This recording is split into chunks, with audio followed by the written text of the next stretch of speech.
प्रेम मित्रों, जय श्री कृष्ण। मैं हूं आचार्य डॉक्टर विष्णु कुमार मिश्रा। काल निर्णय पर आपका बहुत बहुत स्वागत करता हूं, बहुत बहुत अभिनंदन करता हूं। आज हम इस स्पेशल एपिसोड पर चर्चा करेंगे। जब भी कोई पंडित जी या कि कोई ज्योतिषी रत्न आदि एडवाइज करते हैं, किसी रत्न को पहनने की सलाह देते हैं कि आपको माणिक्य पहनना है, कि आपको नीलम पहनना है, कि आपको गोमेद पहनना है, फला फला कोई भी रत्न आपको सजेस्ट किया जाता है, तो उन रत्नों को खरीदने से पहले किन किन सावधानियों को रखना आवश्यक है, किन किन बातों का ख्याल रखना चाहिए ताकि हचताना न पड़े और हमको सही अनुकूल रत्न मिल सके। आज मैं इसी संदर्भ में कुछ संक्षिप्त चर्चा में आपसे करूंगा। हालांकि बहुधा प्रायः हर घरों में फ्रिज मिल जाता है, मटकों से दूरियां बन गई हैं, मटके गायब होते जा रहे हैं। फिर भी गर्मियों के समय में यदा कदा मटके जो है दिख जाते हैं, तो हम बाजार में जब मटका खरीदने जाते हैं तो मटका खरीदने से पहले उस मटके को उठाते हैं, बार बार चारों तरफ से देखते हैं, उस पर थापी लगाते हैं कि उसमें टन टन की आवाज आ रही है कि नहीं आ रही है, मटका ठीक है, उसमें सुराग वगैरह तो नहीं है। थापी मारते हैं, जांचते हैं, परखते हैं और जब संतुष्ट हो जाते हैं तो संतुष्ट होने के बाद ही मटका खरीदते हैं। मिट्टी का मटका, साधारण से मिट्टी के मटके की कीमत 50-100 रुपए के आसपास होगी। एक छोटा सा मटका और उसका परीक्षण इतना जबरदस्त। ऐसी जीवन में बहुत सी चीजें हैं, छोटी छोटी हैं, जिन्हें आप लेने से पहले कई बार ठोंकते बजाते हैं, कई बार उसका परीक्षण करते हैं, निरीक्षण करते हैं कि वस्तु ठीक है, खराब तो नहीं है, इसे लेना उचित रहेगा या नहीं रहेगा। तो जब हम राशि रत्न खरीदने जाते हैं, जेम्स स्टोन खरीदने जाते हैं, तो उस राशि रत्न की, उस जेम्स स्टोन की कीमत तो बहुत ज्यादा रहती है। कई बार कई रत्न जो है कई लाख रुपयों के आते हैं। साधारणतः रत्न जो है 25-50 हजार से शुरू होते हैं और 2 लाख से 5-5 लाख रुपए तक रत्नों की कीमत होती है। जब हम छोटी सी वस्तुओं को लेने से पहले उसकी परीक्षण करते हैं, उसकी निगरानी करते हैं, तो भला इतना कीमती रत्न ऐसे सहज में कैसे खरीद लेंगे। हम उसको भी तो जांचना चाहेंगे, हम तो उसको भी परखना चाहेंगे, हम उसको भी तो देखना चाहेंगे कि रत्न असली है या कि नकली है। रत्न हमें फायदा करेगा, सूट करेगा कि नहीं करेगा, रत्न हमारे लिए अनुकूल है कि नहीं है। तो रत्नों को भला हम आंख बंद करके कैसे खरीद सकते हैं। और रत्न खरीदने से पहले हमको किन किन बातों का ख्याल रखना चाहिए, कौन सी सावधानी सतर्कता बरतनी चाहिए, खास तौर से उन रत्नों के लिए जो एस्ट्रोलॉजिकल एडवाइस के अनुसार खरीदे जा रहे हैं, ज्योतिषी परामर्श के अनुसार खरीदे जा रहे हैं, तो उनके लिए तो विशेष सतर्कता और सावधानी की आवश्यकता होगी। मैं इसी विषय क्रम पर आपसे चर्चा करूंगा, पर विषय क्रम में प्रवेश करूं उससे पहले आपसे आग्रह, अगर आपने अभी तक हमारे इस चैनल को सब्सक्राइब नहीं किया है तो प्लीज चैनल को सब्सक्राइब करें, साथ ही नोटिफिकेशन बेल को भी प्रेस कर लें। अगर आप अपनी या अपनों की जन्म कुंडली का बृहद प्रेडिक्शन कराना चाहते हैं, विश्लेषण कराना चाहते हैं, या कि किसी भी किस्म का ज्योतिषी परामर्श हमसे प्राप्त करना चाहते हैं, या कि उत्तम क्वालिटी के रियल राशि रत्न आदि प्राप्त करना चाहते हैं, तो आप स्क्रीन पर फ्लैश हो रहे नंबरों पर हमसे संपर्क कर सकते हैं। अगर रत्न आप शौकिया दृष्टि से खरीद रहे हैं, आभूषण आदि की दृष्टि से खरीद रहे हैं, रत्न को आप सौंदर्य की दृष्टि से देख रहे हैं, चाहे जेम्स स्टोन ट्रीटेड हो या अनट्रीटेड हो, आपकी आंखों को अच्छा लगा, आपने पसंद किया, जेम्स स्टोन आपको पसंद आ गया, आपकी पॉकेट अलाउ करती है, आपका बजट है, तो निश्चित रूप से आप उस रत्न को लेने के लिए स्वतंत्र हैं। उस संदर्भ में हमारी किसी भी किस्म की कोई एडवाइस नहीं है। पर इसके बावजूद भी मेरी सलाह है कि रत्न अत्यंत कीमती हैं और निश्चित रूप से रत्नों का संबंध हमारी जीवन धारा से जुड़ा हुआ है। रत्न एक चिकित्सा है, मेडिकल एस्ट्रोलॉजिकल ट्रीटमेंट है, तो रत्नों का संबंध जीवन से जुड़ा हुआ है। ठीक इसी तरह से जैसे हम किसी एक अच्छे डॉक्टर से सलाह लेकर के एक अच्छी दवा का चयन करते हैं तो निश्चित रूप से उस बीमारी के ठीक होने की संभावना बनती है। किंतु अगर हम गलत डॉक्टर के चक्कर में फंस गए, हम गलत दवाइयां हमको मिल गई, तो गलत दवाइयों की वजह से जहां पैसों का नुकसान तो होगा ही, पैसों के साथ साथ आपकी सेहत को भी नुकसान होगा, उसके साइड इफेक्ट को भी भुगतना पड़ेगा। अतः आर्थिक और सेहत की दृष्टिकोण से गलत दवाइयों का चयन नुकसानदेह साबित हो सकता है। ठीक इसी तरह से रत्न खरीदने से पहले यह जानकारी होना चाहिए कि आपको कौन सा रत्न खरीदना है और वह रत्न कितने कैरेट का खरीदना है, कितने रत्ती का खरीदना है। और यह जानकारी आपको मिलेगी कहां से? तो किसी एक अच्छे ज्योतिषी के पास जाने से ही, किसी एक अच्छे एस्ट्रोलॉजर से ही आपको ये परामर्श, ये सलाह मिल सकेगी कि आपको कौन सा रत्न धारण करना उचित रहेगा, आपके लिए फायदेमंद रहेगा और कितने ग्राम का, कितने रत्ती का, कितने कैरेट का रत्न धारण करना चाहिए। अक्सर कई बार हम गलती कर जाते हैं, किसी बाबा से, किसी फकीर से, किसी मंदिर के पुजारी से किसी रत्न की या कि किसी ज्योतिषी सलाह लेने चले जाते हैं, कुंडली दिखाने चले जाते हैं। मेरा कहने का अभिप्राय बिल्कुल कतई ऐसा नहीं है कि मंदिर में बैठा हुआ पुजारी या कि कोई बाबा या कोई फकीर, किसी फकीर को ज्योतिष की जानकारी नहीं होती, पर मैंने अक्सर समाज में ऐसा देखा है और उन पुजारियों को भी देखा है, उन फकीरों को भी देखा है जिनको कुछ भी नहीं आता, लेकिन वो भी कहीं बता देते हैं कि शनि की 7.5 चल रही है, तुम्हारे साथ ऐसा हो रहा है, तुम ऐसा कर लो। वो गुमराह करने का प्रयास करते हैं। अगर वो मंदिर का पुजारी और वो अच्छे विद्वान हैं, ज्योतिष के मर्मज्ञ हैं, उनका अपना ज्ञान है, तो निश्चित रूप से जाना चाहिए, उनसे परामर्श लेनी चाहिए, सलाह लेनी चाहिए। मेरा कहने का अभिप्राय यही है कि जैसे आप किसी बीमारी को किसी अच्छे योग्य डॉक्टर को दिखाने जाते हैं, उसका पता लगा के ठीक इसी तरह से रत्न भी खरीदते हैं। तो रत्न भी जो है 25-50 हजार रुपए का, लाखों रुपए का जब रत्न खरीदते हैं तो उससे पहले किसी अच्छे ज्योतिर्विद से परामर्श लेना भी आपके लिए बेहतर साबित होगा। पहली बात कि मनमुखी अपने मन से बिना ज्योतिष की जानकारी के, बिना ज्योतिषी एडवाइस के, बिना ज्योतिषी परामर्श के रत्न धारण करना कतई उचित नहीं है। संयोग से रत्न अनुकूल हो गया तो अच्छी बात है, पर अगर रत्न प्रतिकूल हुआ तो उसका साइड इफेक्ट भी आपको झेलना पड़ेगा। और आप उसी ज्योतिषी के पास जाएं जो अपनी कंसल्टेशन फीस लेता हो।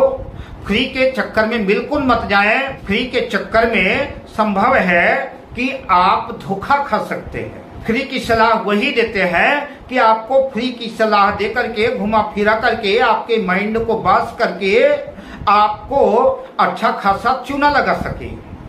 अतः मैं अपने अनुभव से यही कह सकता हूँ कि फीस बचाने के चक्कर में आप जो है धोखा खा सकते हैं, और धोखा किसी भी तरह का हो सकता है। पहली बात आपको ये पता होनी चाहिए कि आपको माणिक, मोती, मूंगा, पन्ना, पुखराज, नीलम, डायमंड कौन सा रत्न चाहिए, कौन सा रत्न आपके लिए अनुकूल है और कितने कैरेट का चाहिए, कितने रत्ती का चाहिए, ये जानकारी होना चाहिए। और ये जानकारी आपको कोई योग्य ज्योतिषी ही दे पाएगा। कई बार आपको एडवाइस किया जाता है, आपको सलाह दिया जाता है कि फला माइंस का पत्थर बहुत अच्छा होता है। कई बार रिकमेंड किया जाता है कि आपको पन्ना लेना है तो जाम्बिया का पन्ना लेना है, माणिक्य वर्मा का चाहिए, श्रीलंका का, सिलोनी का, बेकांग का रत्न चाहिए। पर मैं आपको ये बताना चाहूंगा कि समय के साथ साथ दुनिया एडवांस होती जा रही है, अपडेट होती जा रही है। इन माइंसों की कीमत तब थी, का महत्व तब था जब इन माइंसों से अच्छे पत्थर निकलते थे, और आज भी निकलते हैं। लेकिन और भी ढेर सारी जो माइंस हैं जिनके बारे में हमको पता नहीं था, क्योंकि आजकल बड़ी बड़ी मशीनें आ गई हैं, उनके जांच की पद्धतियां, बड़े बड़े लैब आ गए हैं। उन माइंसों की कीमत तब थी, उन माइंसों का महत्व तब था जब हमारे पास उतने बेहतर यंत्र नहीं थे, उनको जांचने परखने की हमारे पास सुविधा नहीं थी। सिलोनी पुखराज बहुत बढ़िया है, बहुत अच्छा है, पर जरूरी नहीं है, आवश्यक नहीं है उस माइंस में जो है खराब पत्थर बिल्कुल नहीं निकलते हैं, वहां भी खराब पत्थर निकलते हैं। तो यह आवश्यक नहीं है कि बर्मा में, श्रीलंका में जिन माइंसों में ये रत्न पाए जाते हैं वो सब के सब बेहतर होंगे, वहां भी खराब रत्न निकलते हैं। और जो माइंस ऐसी हैं जिन माइंसों का नाम चर्चित नहीं है, तो ऐसा भी नहीं है माइंस का नाम चर्चित नहीं है तो उसमें क्वालिटी नहीं है, उसमें गुणवत्ता नहीं है, उसमें अच्छे किस्म के जेमस्टोन नहीं पाए जाते, ऐसा बिल्कुल नहीं है। सभी माइंस में अच्छे और खराब पत्थर निकल सकते हैं, अच्छे खराब जेमस्टोन निकल सकते हैं। मेरा कहने का अभिप्राय यह है कि माइंस के नाम पर उन रत्नों की कीमत कई गुना बढ़ जाती है। तो आपका मतलब माइंस नहीं बल्कि उत्तम क्वालिटी का बेहतर रत्न होना चाहिए, उस रत्न की गुणवत्ता होनी चाहिए, वो चाहे जिस माइंस का हो। सबसे बड़ी बात यह है कि जब भी कोई आप रत्न खरीदें तो लैब का सर्टिफिकेट जरूर मांगें। एक बात का और भी ध्यान रखें कि हमारे देश में फेक सर्टिफिकेट का भी बड़ा प्रचलन है।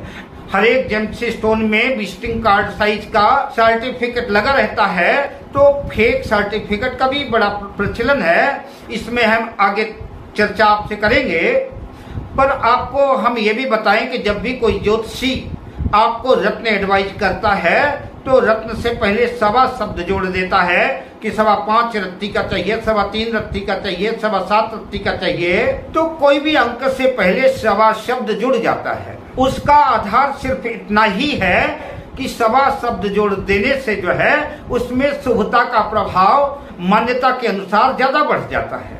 जैसे हम मंदिर में प्रसाद चढ़ाते हैं तो 1.25 पाव, 1.25 किलो, इसी तरह से हम किसी को कोई दक्षिणा देते हैं, कोई दान करते हैं, कोई उपहार देते हैं, तो उसमें भी सनातन संस्कृति की शुभता के अनुकूल जो है 1.25 जोड़ देते हैं। इसका अभिप्राय सिर्फ इतना ही है, उस रत्न में 1.25 जोड़ने की वजह से उसमें शुभता का प्रभाव ज्यादा बढ़ जाता है। ऐसा सनातन संस्कृति की मान्यता है। अब चूंकि जहाँ एक निश्चित मापदंड आ गया कि हमको ऐसा ही चाहिए, तो हम एक सीमित दायरे में बन जाते हैं। हो सकता है कि ढेर सारी वैरायटी देखने को ना मिले, तो आवश्यक नहीं है कि 5.25 रत्ती लिखा है तो अब जरूरी नहीं है कि रत्न परचेज करते वक्त 5.25 रत्ती का ही रत्न मिल जाए।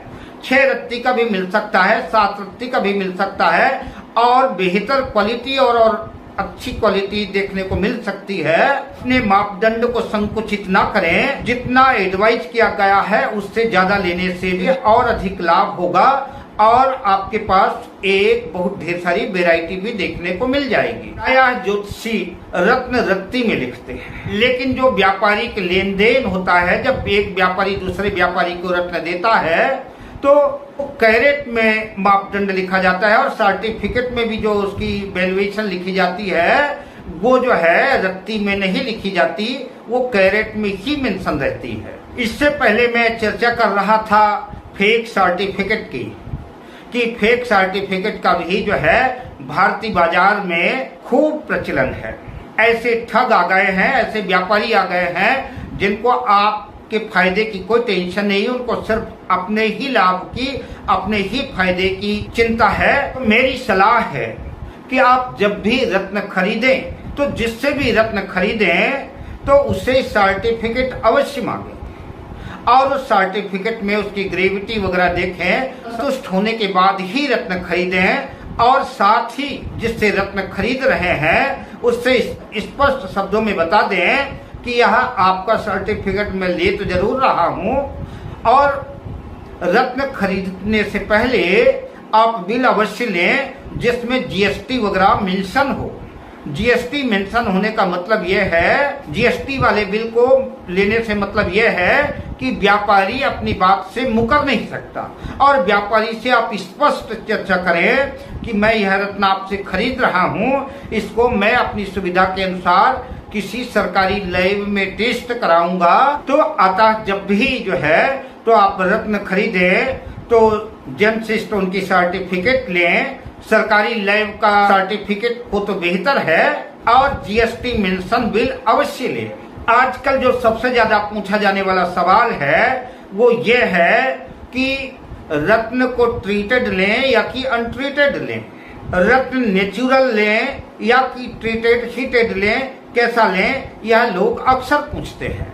तो जब भी रत्न को बेहतर बनाने के लिए, रत्न को सुंदर बनाने के लिए रत्न से छेड़छाड़ की जाती है और वो लगभग उसको आकार देने के लिए कुछ न कुछ छेड़छाड़ तो करनी ही पड़ती है, उसको एक आकार दिया जाता है, उसको ट्रीटमेंट कहते हैं, उसको ट्रीटेड कहते हैं। पर कई बार रत्न में कोई दाग है, कोई धब्बा है और उस दाग धब्बे को, उस सुराख को, उस छिद्र को छिपाने के लिए, उसको सुंदर बनाने के लिए, उसको और सुंदर कलर और केमिकल से इनहेंस करने के बाद, उसकी ट्रीटिंग हीटिंग के बाद उसकी सुंदरता बढ़ा दी जाती है, उसमें वर्क किया जाता है, उसको ट्रीटमेंट कहते हैं।